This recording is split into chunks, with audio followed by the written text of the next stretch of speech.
I find white guilt in small ways, and sometimes with my interaction with white people that I know.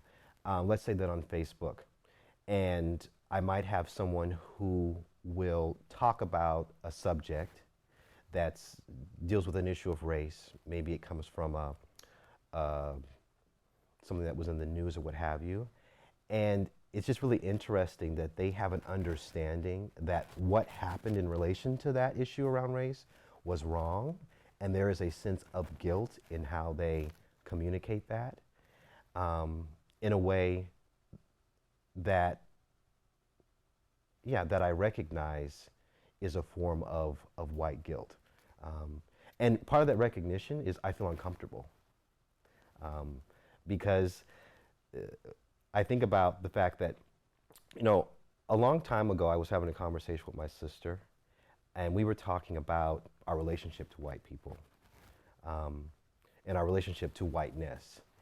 And our aha moment around that was an understanding that we probably represent a generation separate from, very different from our parents and our grandparents, where we recognize that white people don't have the answers.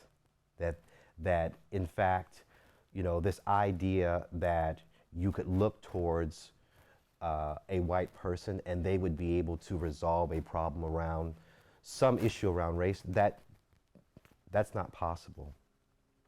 And so because of that, we almost feel sorry for them, especially when someone is trying their best to find answers, because we have an understanding that they don't have the answers as much as we don't. Or if there is an answer to a specific issue, it's as much them resolving it as it is us. And so that's one way I would describe the ways in which I recognize white guilt. I can meet, let's say, a white person that I don't know, and I don't automatically see them in terms of a color.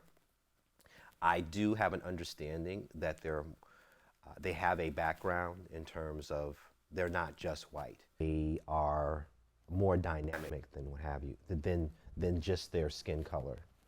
But I do recognize in terms of they're part of something greater that I didn't describe as whiteness. And whiteness is, it's multi-dimensional, but it has to do with the fact that there's a collective understanding of power, of a way of seeing the world.